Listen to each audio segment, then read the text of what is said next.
Guys, I double-checked today. This is, as a matter of fact, a best-of-3 series. I mean, it would be very embarrassing if I was casting a best-of-3 series and I believed it to be a best-of-5, and if then I would also cast the games out of order. That would be very cringe. That would be very bad. So I double-checked this time around. We've got ourselves a best-of-3 series of top-level Zerg versus Protoss. And spotting right here in the bottom left-hand corner of Amphion, playing with the blue Protoss pieces, we have none other than MaxPax. And his opponent in the top left, playing with the red Zerg drones, we have none other than SHIN. Yeah, in case you missed it, yesterday, the video is going live today, as of me casting it.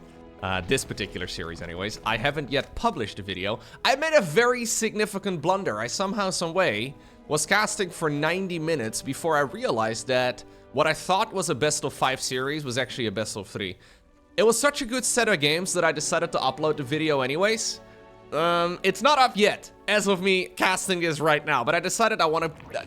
We'll find out together, whether or not, I guess, people are upset at me, or whether or not you like my life.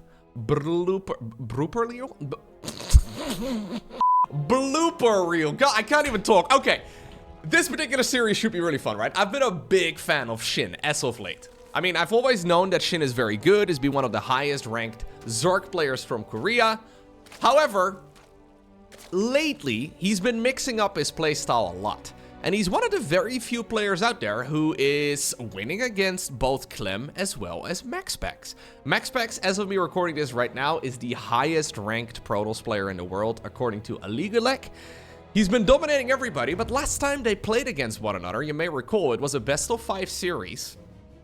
And SHIN was pulling off some dirty build orders. In game number 1, he went for a proxy hatchery into a spinecrawler rush, and then in the final game of the series, I guess I won't spoil it for you, but at least I won't spoil the results. But he decided to go for a drone rush as well. That was an absolute banger of a match, and he's been playing similar strategies too against Clem. So very excited to see what SHIN decides to bring out in this particular series, because I can imagine that MaxPax is going to be just a little bit on edge. I can imagine that, yeah, MaxPax is not all too keen to play against those sorts of build orders once again. So far, though, this is a bit of a stranger map. Amphion, in general, is one that Zerg players don't love nearly as much. Usually, it is not a map number 1 in a best-of-3 anyways, but it's not the end of the world. This map is very playable for both Zerg as well as Protoss. And I don't think we really need to see a ton of deviation as far as the strategies go, but we do have a couple of Zerglings running in. This was a 15 pool here from SHIN, so the timing is just ever so slightly different. MaxPax, though, should be fully aware of exactly what's going on, because he did go for a probe scout, and he did check. Maybe he would have skipped the drone scout, the probe scout rather, if it wasn't for that previous series they played, but he did check that indeed everything here is very, very normal. Zergling speed coming up. Oracle here coming up as well for MaxPax. And we'll probably see him heading down to the low ground here in just a moment to take the third Nexus in about 10-15 seconds or so from now. Adepts in the meantime, though, being a little bit obnoxious. The nice thing is about this spawning pool timing, and MaxPax realizes it now too, that link speed does not finish up nearly as quickly. So without Zergling speed finishing as early, you can actually get a bit more aggressive here with these first couple Adepts. Okay, yeah, we have a drone pool as well. How many workers is he going to be able to get? Can he get one more? Okay. Yeah, I don't really love that sacrifice, to be honest, because now you run into a bit of an issue. MaxPax has already started mining out these mineral fields over here, because without the Adepts at home, it's actually quite difficult to secure a third Nexus, and you can already tell that Max is starting to stack up some resources. It takes a couple of trips as well to take down that mineral field over there. So I'm not loving this beginning right here for Max. 4 drones is pretty good, but in exchange for 2 Adepts, I don't love it. And then especially when your third Nexus is now already about a half-minute delayed, it really does make the game a little bit more difficult. Okay. Twilight Council on the back it is here for Max. We do not yet have a forge, so that is also something to keep an eye out on. He decided to prioritize a couple additional gateways here instead, so I'm assuming this is all by design. So the third Nexus is later. The Adepts were sacrificed. But we do have a couple of these additional gateways right now on the back of it. And apparently we're going to go straight into the Glaives research. Okay. So maybe he's actually doing this on purpose. Yeah, I think it's actually by design. It always feels a little backwards to me to give up on the early game adepts when you're actually gonna go for a big adept timing. But I guess when you give up your first 2 adepts and you delay your 3rd base, the odds of your opponent assuming that you're gonna go for an adept timing are much, much lower. So it's quite an intelligent play, but also could be interpreted as pretty dumb. It's one of those things that could really go both ways. It's gonna be Zerglings with upgrades here in a moment for SHIN.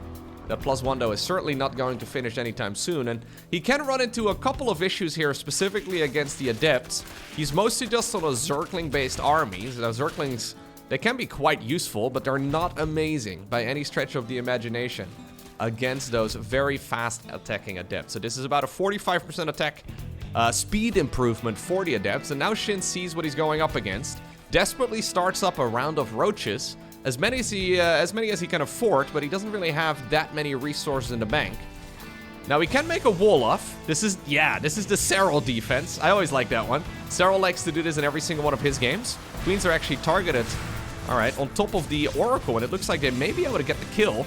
I found it a little bit overly ambitious, but so far, decent hold right here for SHIN. He's gonna have to obviously cancel that evolution chamber. Yeah, but so far, very well handled here by the Zerg player. He's going now for a round of Ravagers, and I think the Adepts are already gonna have to go home. This is very well handled by SHIN.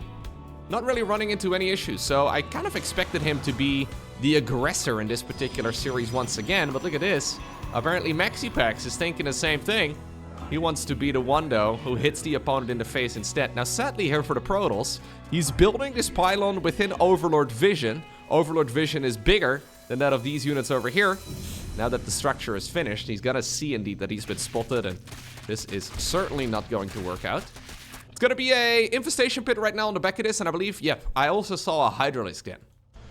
Okay, so probably lurkers here in the long run. We have the Protoss transitioning towards +1 ground attacks together with the Blink research. I don't really like the flow here for MaxPax all too much. His economy is fine, his upgrades are fine, his tech is alright as well, but it does feel like strategically he's a little bit behind the opponent because he's just been slowed down one too many times. The one thing though that I do like here for the Protoss is that SHIN is being a very generous Zerg, and he's expanding in the direction of where Protoss lives. So that usually is nice when you get lurkers out, but it can certainly make it a very difficult base to hold on to, because lurkers are still, well, on the horizon right now. Let's see. If MaxPax can kill this base, I think he's going to be fully back in this. It's not that he's really ever been out of it, but I think I'm going to call this an advantage if he manages to kill this base, and it's looking like that is going to be the end result. Yeah, no way that this base is going to live, and now suddenly SHIN is trying to do a Viper Lurker-ish transition on only 6 gas geysers, which is just simply not enough gas income. We have a couple of Adepts here as well coming in from the side, completely distracting the Zerg player. You can tell right now that SHIN is starting to fall apart. 13 drones have already gone down. In the meantime, MaxPax is about halfway done with his 4th base. We have a new hatchery now building here as well on the high ground, but already time is heavily in MaxPax's favor. Maybe he overextended onto creep just a little bit too much, but SHIN currently cannot really afford any of the upgrades yet. He only just now started the seismic spines. He can't really afford any Vipers yet either, so this is gonna get a little bit tricky. This is now, for all intents and purposes, a Nidus network all in. Does he have any vision around the bases? Yeah, there's already an Overseer hiding in the far bottom left. There is a dark spot inside of the main base of MaxPax. SHIN has seen where the opponent's structures are located, so he knows that this is very likely going to be a location on the map that Protoss will... Oh god, it's the Diva announcer. Anyways, he knows that there's maybe a bit of a spot inside of the main base that's lacking vision. We have a Colossus transition coming up. MaxPax is cruising right now. Does he see this? He does, but does he notice it? He's fighting in the meantime on the other side of the map. So far, no reaction just yet. And this can suddenly go south. The last few minutes have been going really nicely here for the Protoss player, but suddenly he's caught off guard. A recall into lurkers is dangerous, but there is an oracle here within range. Keep in mind that these lurkers are not fully upgraded, so they're not really gonna have an easy time. And I think this will be cleaned up. Okay, good crisis management right here by MaxPax. Not quite optimal. He doesn't even yet have charge. That's how far behind he was tech-wise there, but he's gonna finish all of it eventually, and at this point his economy is bigger than that of the Zerg. Gases desperately start up here for Shin. Only 65 drones. The Archon Ball is growing. I think what we're going to see right here from MaxPax is a big number of ground units and just a shove, an attempt to win the game straight through the middle of the map. Or at the very least, straight in the direction right here of the Zerg player. Shin realizes that that will very likely be the case, so he is trying to see if he can buy a bunch of time. It looks like for now the Protoss army will indeed be retreating once more. Charge is done. But this is mostly just a distraction. There were only 2 roaches inside of that Nidus Worm. All Shin is trying to do is just really survive. 1 Phoenix starts up. I think this is a great choice. A lot of Protoss players are quite hesitant to make 1 Phoenix here. But just have a Phoenix on patrol to make sure that you can shut down any of these Overseers. Because he's far ahead right now to, far enough ahead here to afford 1 Phoenix. To shut down this aggression. For good for now. So, let's see. It's gonna be double Robo. Double Robo, +3 ground attacks. A large number of Protoss units. Yeah. It's a good army right here for MaxPax, but he doesn't have a lot of Immortals. He doesn't have any, actually, at this point in time, so he's not gonna have a straightforward time trying to get through all of these lurkers. Instead, we're trying to kill it here with the units that we've got. But this is not really a anti-lurker ground army here for MaxPax. So he has decided that in order to deal with the lurker and the ground army of the Zerg a little bit more comfortably, he's gonna go into 2 additional Stargates together with now a fleet beacon as well. Zealot run by in the meantime on the right side of the map. Good defense here by Shin, but he actually doesn't have enough units here. Nidus Worm goes up once more inside of the main base. The only thing still inside of it are those 2 roaches. 5th base here of the Zerg player gets denied, and the 5th Nexus in the meantime is building here for MaxPax. Nidus Worm also is not gonna go up. +1 air weapons coming, together with the Psionic Storm. So very cautious gameplay here by MaxPax. In the past, we used to see a lot of urgency from Protoss players in this phase of the game, where they tried desperately to get the game over with quickly, but you can see here that MaxPax is taking his time. He realizes that he has a full base up on the opponent, and he doesn't really need to be rushing. So what he's doing instead is making his army composition better. Storm is going to make this army significantly better, and Tempest, of course, are going to be very useful. Although, yeah, he might be a little too far forward. It's going to be very useful to deal damage to that Zerg army from a distance, but Shin, yeah, he recognized that the opponent was a little overextended and immediately abducted a couple of those Colossi. Then again, though, the age for the Colossus was over. We're gonna switch them out with Tempest and then also Immortals. How many Templar do we have? Just the 3 of them, but they will have enough energy for a Psionic Storm each. Shin needs to get rid of one of those bases of the Protoss player fast. In the meantime, though, there's still some of those units that were stuck in the top right-hand corner on the right side of the map. They're gonna make sure that that Nidus network is no longer going to be a nuisance. +1 air will likely not finish. 5th base may actually be in a little bit of trouble too. But these Zealots are still putting in quite a bit of work. There's only 1 lurker now for the home defense. Reinforcing Hydras are going to come up too, but I think we need to have a look right here at this fight over here, because there's a very good chance that this is going to decide the outcome of the game. Shin needs to do a lot of damage with this attack, and he's doing it so far. Gonna get rid of that 5th base. Most of the probes had already left that location, or maybe there weren't that many workers in that spot in the first place. Ultimately, though, yeah, the Zerg army cannot contest with that of the Protoss. So it's MaxPax who wins game number 1. Game number 2. We find ourselves on good old Site Delta. I'm not entirely sure why Shin is a Platinum League player on the loading screen. He's got to be one of the most terrifying Platinum League players out there. It's going to be a Stargate opener, though, this time around, once more from MaxPax, who apparently is not intimidated. Honestly, Max played that previous game really quite well. I didn't really love the timing of the 3rd Nexus. But you know what? I can hear myself in my previous MaxPax cast, right? Where I'm saying, oh, MaxPax, he's a little bit too predictable. Oh, he's too predictable. It makes him easy to counter. He mixed it up. He decided to go 4 gateways before a third command center, a third nexus. So the fact that he mixed it up in the first place, I should be happy about, right? Anyways, we've got ourselves a large group of Zerglings here from SHIN. It's at a point in the game where the Adept usually is wandering around the map. MaxPax has no clue that this is happening. He's gone for an Adept into a Stalker. So these links are actually going to hurt quite a bit. A recall immediately on that Adept. That pylon is certainly going to fall. And right from the get-go, this is a very large group of Zerglings to make, but you can tell that it's a bit of a disaster here for MaxPax to deal with. Then again, though, this severely cuts into the worker production that Zerg has. So if you look right now at the worker count at the bottom of the screen, 26 drones versus 31. There's a couple more Zerglings actually joining in the fray. He does ultimately kill the Stalker. Maybe the Adept will go down too. Fair enough. Okay. Adept lives. A bunch of lost mining time. But I actually don't think that that is worth it in the long run right here for SHIN. Because he really needs to spend a bunch of time right now. Well, getting his worker count back in order.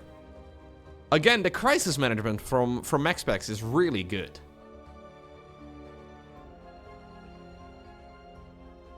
That's one of those situations that he's seen before, I'm sure, but pretty uncommon at the highest level.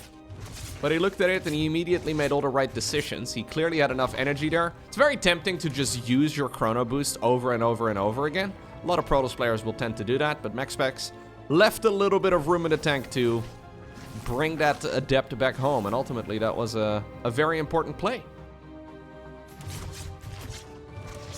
Okay. We've got ourselves a Spore Crawler right now. In every single mineral line. So at the very least, the Adepts and the Oracles can be pushed away. Any follow-ups here that could be cheeky can also be countered in the form of, for example, Dark Templar, but that's not usually the follow-up here. Now, what is the follow-up going to be, though, here from MaxPax? So far, no Twilight Council yet. Okay, there he goes. Twilight Council together with a Forge. I was gonna say, normally we see those a little bit quicker, but this is certainly not too far off. Okay. So the main thing that went wrong for SHIN in the previous game is that he's got his 4th base denied twice. He's good at playing the game from that position, but it is much easier for Zerg if they don't lose the 4th base multiple times. When you're going for a lurker-based army, you really need a lot of gas. The mineral count is not that important, but the gas income is critical. And for lurkers to be played properly, you really do need at least 8 gas geysers. Preferably even more than that. When you're doing it off of just 6 gas, you just can't make all the upgrades and enough lurkers in time. It gives the opponent a lot of time to, well, build up a proper counter, and at that point, the entire lurker build order just doesn't really make a lot of sense. So SHIN is gonna go for a 4th base nice and quick this time around. Adepts will, or the Oracles rather, will try and kill this base, apparently. They may very well be able to get it. Yeah, the Queen's trying their very best. Not much energy remaining anymore, though, and I think, yeah, one of the Oracles ran fully out. Okay, SHIN looked at that energy bar too, and he called the bluff. Did not cancel the hedge. That's an important window for SHIN, because it means that the 4th base will stay alive. I'm a little surprised he's once again, though, expanding in the direction of the Protoss player. It makes a lot more sense in my mind to build it on the other side of the map. Zerglings find a little bit of surface area. There's no blink yet on these Stalkers. Still, though, yeah. One Oracle here with energy is still quite good. SHIN is making an awful lot of Zerglings in this game so far. I really feel like if you show me some of the most recent SHIN games and you covered up the username, and I didn't know who was playing, I would guess it's Dark. This is a very random amount of Zerglings to be producing right now. So he has skipped the Roach Warren as well, if I'm not mistaken. Yeah, no Roach Warren anywhere. He's decided to go straight into the Hydralisk Den, and he's just making a ton of Zerglings right now. +1 melee is just about to finish, though, and the idea, I guess, is to try and get a full wraparound. MaxPax is trying to see if he can once more go for a proxy pylon. There is a stasis ward, though. Those stasis wards are quite annoying. Blink at this point is done. Banelings have been morphed in the meantime on the other side of the map. MaxPax is currently busy microing on the other side. He does just barely move the majority of the probes in time. Oracles will get recalled once more, but would you look at this? Another kill on a 4th base is what it's looking like. A new 4th base is indeed starting up in the alternate location. We have a 4th Oracle now up in the air too, which I think is pretty great. This is, however, not a transition though from SHIN this time around into Lurkers. 4 Oracles, really lovely work. Those 4 Oracles are going to be able to make quick work right now of any of those Ling run-bys. Okay. Hydra upgrades coming up. +1 missile also researching. So we go +1 melee into +1 missile. That surprises me a bit. Generally speaking, it should be +2 melee on the back. It is. Because most of the damage in his army actually comes from the Lings and the Banes, but it's also a little bit more of an expensive upgrade. Okay. There's the charge together with the +2. MaxPax is still advancing around the map. Most Protoss players at this point will be sitting back, desperately trying to get a 4th base going.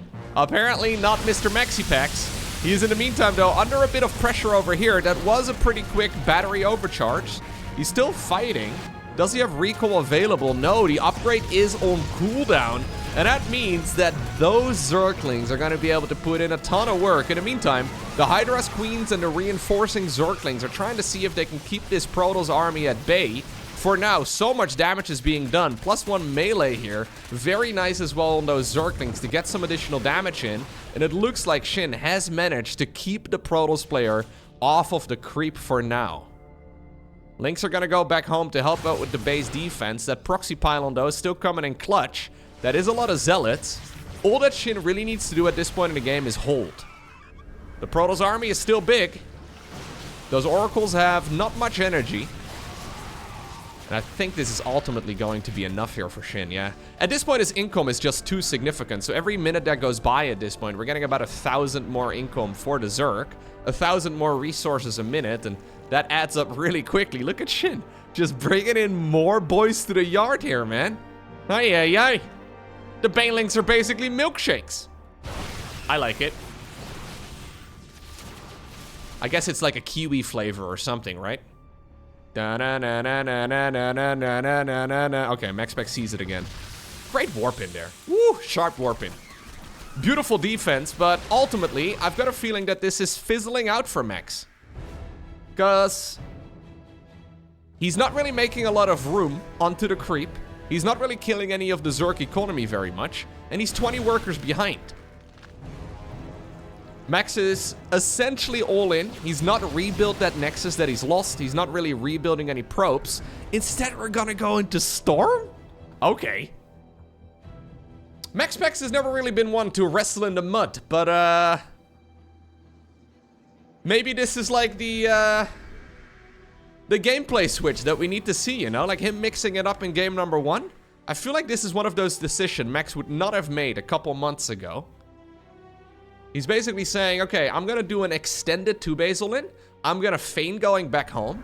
And I'm gonna make you think that I've just got a big economy once more. Well, you know what? He actually starts up pro production too. Okay. So, I think in MaxPax's mind there were 2 options. Either he GG's out, because it's basically unwinnable, or he crosses his fingers and hopes that the Zerg is gonna run at him in, I don't know, a choke point or maybe like a location with loads of storms, and he can slowly rebuild his economy. This is still certainly a massive advantage here for SHIN. I'm going to say like an 80% win for SHIN at this point in time, but MaxPax is not ready to tap out just yet. He's trying his best to see if he can potentially get one golden engagement, and, well, this is a very high damage but low hit point type of army here for SHIN, right? So this is certainly something where couple of well-placed storms. If Zerg is not paying attention, maybe these zealots, for example, can be a distraction too. If you can get land a couple of nice storms, maybe it's doable. Sadly, the zealots immediately got cleaned up. The stasis ward over here is also not achieving that much. Baneling speed, by the way, has never been researched. The SHIN really not relying on a lot of Banelings. Okay, here come the Links around the site. This is still looking mighty close. I think ultimately, though, the numbers are just a little bit too good here for SHIN. He's got too much stuff. Yeah, this would have worked, I think, against a weaker Zerg, but SHIN, one of the highest ranked ones in the world, he is gonna be able to get the job done.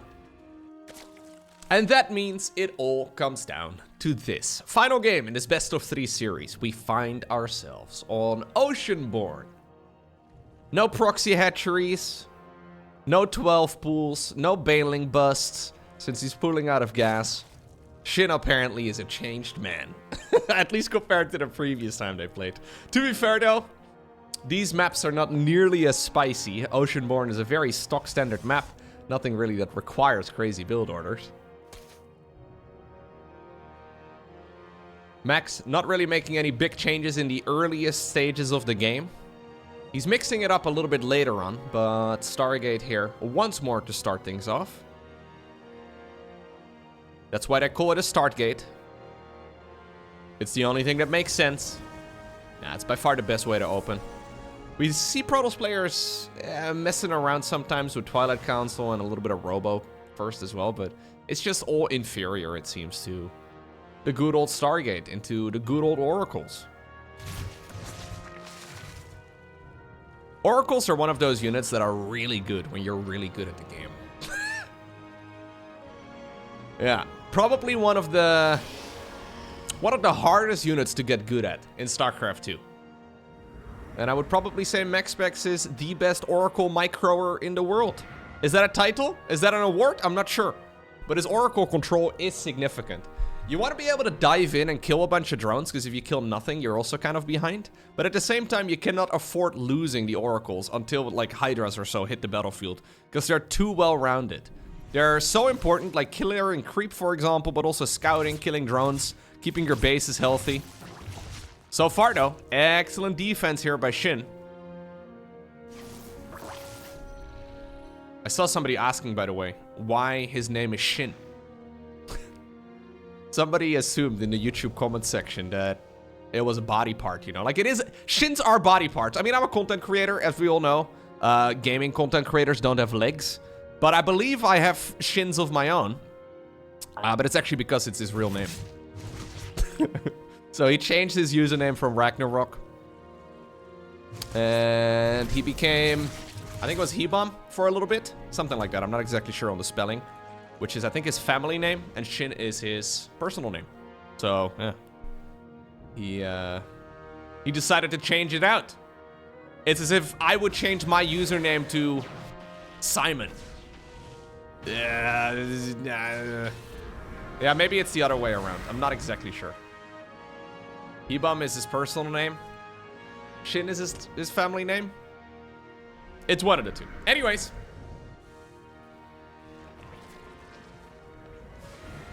The Koreans in the StarCraft world, in the pro gamer land, are always referred to by their usernames. Ooh, nice little snipe right here on the drones. A couple of the transferring drones that we're moving on over. Okay, Oracle stays alive. Ooh, this is a good spot. Yes, dude, this is a spot and a half over here. Such a nice position to be chugging your adept. Lynx can only really go in single file. 10 drones like that and a whole lot of Zerglings. Not a bad trade whatsoever. Yeah, a lot of the non-Korean StarCraft players refer to each other by their first names. So, it kind of depends. It kind of depends, actually. It depends on the player. Yeah, Raynor is usually called Raynor, but Serral is usually called Yona. What's up with that? Lambo is usually Lambo. Yeah, it is a little interesting. Nobody ever calls me Simon, though. No. We don't do that. No. My mom does. Clem, I guess, gets called Clem, but his actual name is Clement. So it's, you know, it's just his actual name as it is. Just a little bit of a shorter version of it. Alrighty. Follow-up right here is going to be a little bit of a faster charge this time around here, by the way, from MaxPax. So game number 1, he went for quick glaives. Game number 2, he went for quick blink. And now we're going for, well, apparently quick charge. If we would have a game number 4, it's got to be Dark Templar.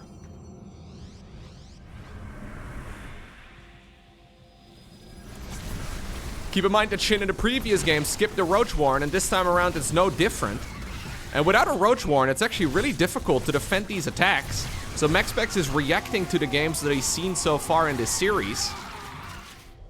You're gonna need a little bit more, though, in order to properly deal with this. This is by no means the all-in variant of this build, although he did make 10 gateways. He does have a 4th Nexus building in the meantime, too. I like this, actually, quite a bit, though, from MaxPax. It wasn't that long ago that I was criticizing him for just doing the same build over and over and over again. And now he's actually adjusting his strategies throughout the series. He's not doing the same build, well, multiple times in a row. Small adjustments. Small adjustments. Nice stasis. And ultimately, we have Sonic Storm on the back of this right now together with some Immortal production. The transition here from SHIN, by the way, is not into lurkers. This looks to me like just full Hydraling Bane. So there is no hive anywhere. We don't have an infestation pit. This is likely just going to be 69 drones and then go. Zealot run by at the bottom of the map. I really like this. Honestly, if SHIN does not get any damage done within the next minute or so, he's going to be in a world of trouble.